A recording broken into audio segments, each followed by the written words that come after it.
Okay, happy Saturday racing bayang karerista at shoutout lang tayo saglit, no? Happy racing kila Konsi Darwin Awisia at Konsi Ninong Rodlock Samana. Pagbati galing kay Boss JR Kabansag. Boss JR, shoutout din sa'yo.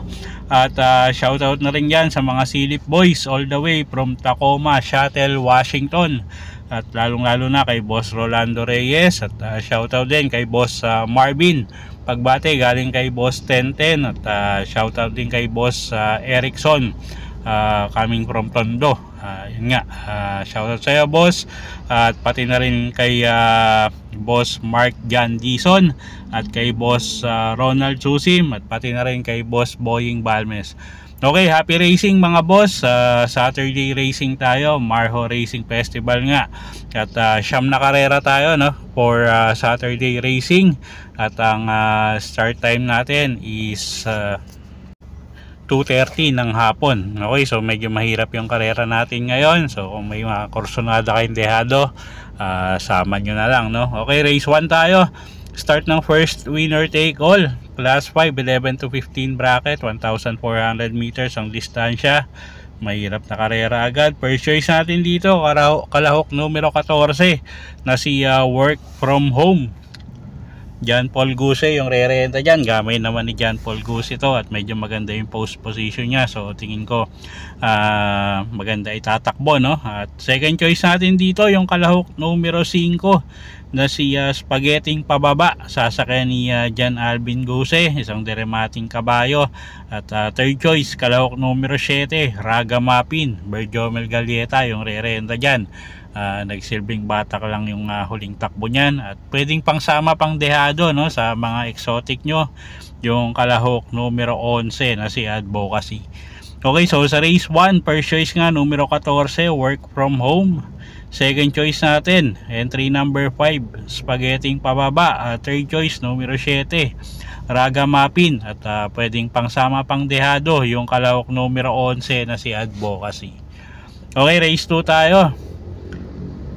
Start ng first pick 5, 1,400 meters ang distansya natin dito. Manila Horsepower Trophy Race. Okay, 8 kalahok. First choice natin dito, kalahok numero 4 Misha. Si Elad Bincula yung re-renta dyan, isang deremating kabayo. At tingin ko malaki panalo, no? At siya nga yung first choice natin. Second choice, entry number 8 Celebrity, JD King Flores yung re-renta dyan. Gamay ni King Flores tong kabayong to. At medyo maganda rin yung post position niya. Third choice natin dito, kalahok numero 6 na si Queensland. Sasakyan naman ni Patty Dilema. Okay, so sa race number 2, first choice nga natin, entry number 4 Misha. Second choice, kalahok numero 8 na si Celebrity. Third choice natin, yung kalahok numero 6 na si Queensland. Okay, race 3 tayo. Start ng second winner take all. Metro Manila Turf Club Trophy Race. Distansya 1,400 meters. Magandang karera to. Anybody's race. First choice natin dito yung kalahok numero 6 na rin, no, na si Sky Story. Jeff Sarate yung re-renta dyan. At yun nga, medyo sanay sa mas mabibigat na laban to. So siya yung first choice natin, numero 6 Sky Story. Second choice, kalahok numero 4 Couple Entering Charm Campaign at Sister Moon. At sila nga yung napipisil natin second choice dito. At medyo consistent naman manakbo tong dalawang to. At kuha tayong third choice pang dehado, yung kalahok numero 8 na si Ninong. Sasakay ni JM Estorque. Okay, so sa race number 3, first choice natin numero 6 Sky Story. Second choice, kalahok numero 4 Couple Entering Charm Campaign at Sister Moon. Third choice, entry number 8 pang dehado, Ninong. Okay, race 4 tayo. Start ng pick 6 San Miguel Marho New Naiya Infrastructure Trophy Race.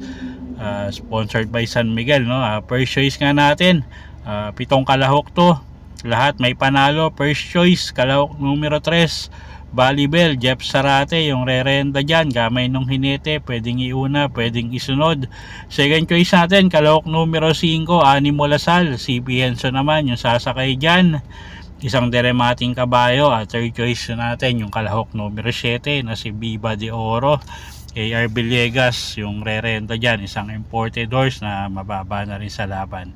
Okay, so sa race 4, first choice nga natin, kalahok numero 3, Balibel. Second choice, kalahok numero 5, Animo Lasal. At third choice nga natin, yung kalahok numero 7 na si Viva de Oro. Okay, next race tayo, race number 5. Start ng second pick 5.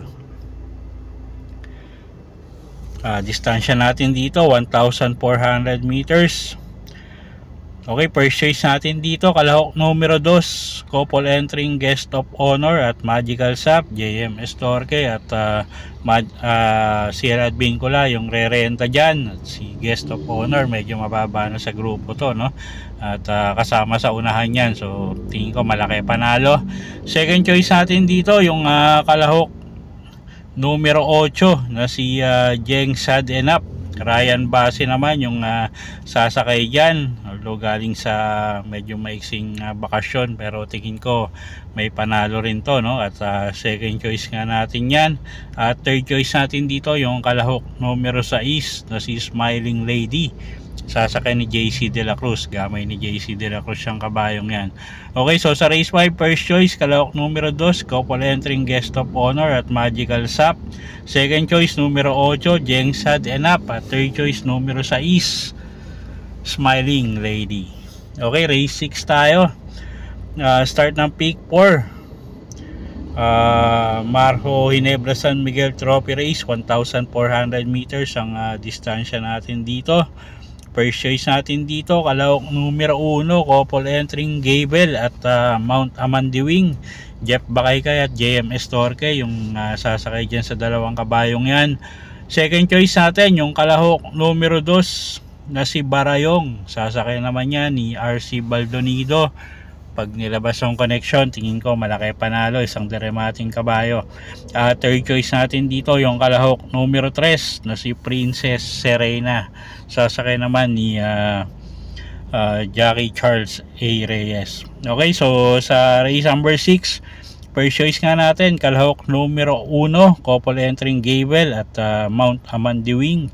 Second choice numero 2, Barayong. At third choice numero 3, Princess Serena. Okay, race 7 tayo. Marjo Andox Doquito Prito Trophy Race, distansya 1,400 meters. First choice natin dito, kalahok numero 7, couple entering Potential at Snow White, CB Garganta at RC Baldonido, yung re-renta dyan. At tingin ko parehas may panalo yan, no? Malaki panalo nyan couple entry na yan, so sila yung napipisil natin na first choice. Second choice, kalahok numero 9 na si Distant Thunder, Alison Pabilik naman yung sasakay dyan. At nagagamayan na nga ni Alison Pabilik tong kabayong to, so tingin ko maganda itatakbo. At second choice natin yan. At third choice natin dito, yung kalahok numero 11 na si Top Posey, sasakay ni Patty Dilema. At medyo maganda yung post position niya. Okay, so sa race 7, first choice, kalahok numero 7, couple entering Potential at Snow White. Second choice, kalahok numero 9, Distant Thunder. At third choice, kalahok numero 11, Top Posey. Okay, race 8 tayo, penultimate race, class 4, 28 to 33 bracket, 1,400 meters ang distansya natin dito. Medyo magandang karera to, mataas na grupo. First choice, kalahok numero 9 na rin, no, na si Doña Leoncia, Jeff Bakaykay yung re-renta dyan, kamay nung hinete, isang imported horse. Second choice natin dito, yung kalahok numero 11 na si Shanghai Silk, JM Estorque naman yung re-renta dyan, isang deremating kabayo. At third choice natin dito, yung kalahok numero 8 na si Work Bell, sasakay ni JB Hernandez, galing sa isang magandang takbo, no? At pwedeng pangsama pang dehado sa mga exotic nyo, yung kalahok numero 4 na si Wild is the Wind. Okay, so sa race 8, first choice nga numero 9, Doña Leoncia. Second choice, kalahok numero 11, Shanghai Silk. Third choice, numero 8, Work Bell. At pwedeng pangsama pandehado sa exotic, yung kalahok numero 4 na si Wild is the Wind. Okay, race 9 tayo. Last and final race for the day. Distansya natin dito, 1,400 meters. Anybody's race na naman. First choice natin dito, yung kalahok numero 7 na si Footloose. Ace Aguila yung sasakay dyan. At medyo mababa na sa grupo yung kabayong yan, no? At medyo may kainaman naman yung linyada nito. At talagang bumaba lang ng grupo. At second choice natin dito, yung kalahok numero 10 na si Golden 8. Sasakay naman ni Kelvin Abobo. At medyo paigi ulit, no? Or pa-improve yung mga takbo nito. At siya nga yung second choice natin. Third choice, kalahok numero 1, Rahabago. RC Baldonido naman yung sasakay dyan. Okay, so sa race 9, first choice nga natin, kalahok numero 7, Footloose. Second choice, kalahok numero 10, Golden 8. At third choice natin, kalahok numero 1, Rahabago. Okay, so yun po yung mga giya natin para sa araw ng Sabado, November 23, 2024. Sana po makatulong sa pagpili nyo ng mga tatayaang kabayo.